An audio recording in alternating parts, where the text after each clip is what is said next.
Samajwadi party के राष्ट्रीय अध्यक्ष अखिलेश यादव ने भारतीय जनता पार्टी पर निशाना साधते हुए बड़े गंभीर आरोप लगाए हैं। उन्होंने कहा कि उत्तर प्रदेश में विधानसभा चुनाव में बीजेपी अराजकता पैदा करना चाहती है।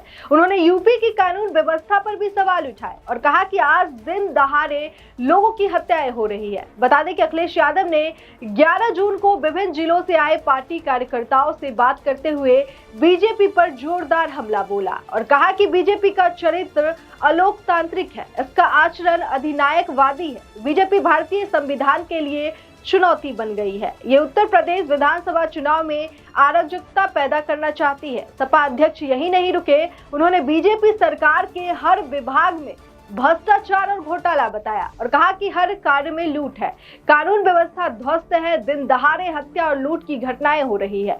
उन्होंने यहां तक कहा कि सरकार कानून व्यवस्था संभालने में विफल है।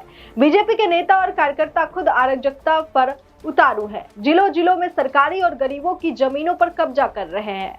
इस सरकार ने जनता के हित और प्रदेश के विकास के लिए कोई काम नहीं किया। अखिलेश यादव ने कहा कि सपा सरकार ने यूपी को विकास का विजन दिया, प्रदेश में एक्सप्रेसवे बनाए, शहरों में मेट्रो रेल चलाई, अंतर्राष्ट्रीय स्टेडियम और पार्क बनाए और महिला सुरक्षा के लिए 1090 सेवा शुरू की। वहीं उन्होंने बिजली उत्पादन को लेकर बात की। उन्होंने कहा कि बिजली की मांग लगातार बढ़ रही है, लेकिन बीजेपी सरकार ने 8 साल के कार्यकाल में एक भी यूनिट बिजली का उत्पादन नहीं बढ़ाया।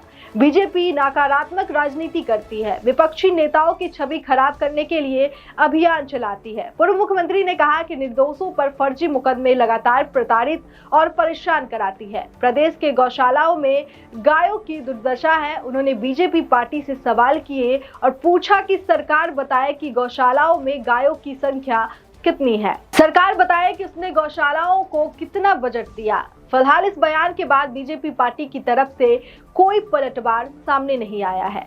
तो आपकी इस खबर पे क्या राय है, कमेंट में हमें जरूर बताएं। बाकी देश और दुनिया की तमाम खबरों के लिए देखते रहिए लोकहित क्रांति न्यूज। नमस्कार।